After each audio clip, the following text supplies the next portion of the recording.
இது ஒரு random vlog தான். இன்றைக்கி பிரேக்ஃபாஸ்ட், லன்ச் அண்ட் டின்னர் என்ன செஞ்சேன் அப்படின்றது தான் காட்டியிருக்கேன். ரொம்ப நாள் ஆச்சு இந்த காம்பினேஷனில் கூட சாப்பிட்லாமே அப்படின்னு நினச்சிங்கன்னா இதிலேருந்து ஜஸ்ட் ஒரு ஐடியா எடுத்துக்கலாம், அவ்வளோதான்.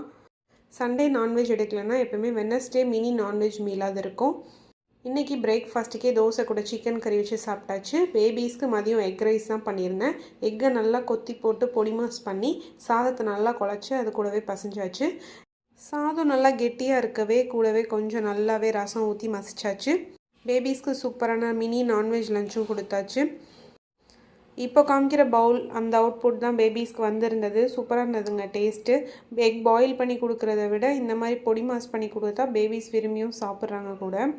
நைட்டுக்கு தோசை இட்லின்னு சாப்பிட்டு ரொம்பவே போர் அடிச்சு போச்சு. அதனால் வெஜிடபிள்ஸ் அண்ட் எக் எல்லாத்தையுமே போட்டு நல்லா சூப்பரான ஒரு சுட சுட நூடுல்ஸ் தான் சாப்பிட்டோம்.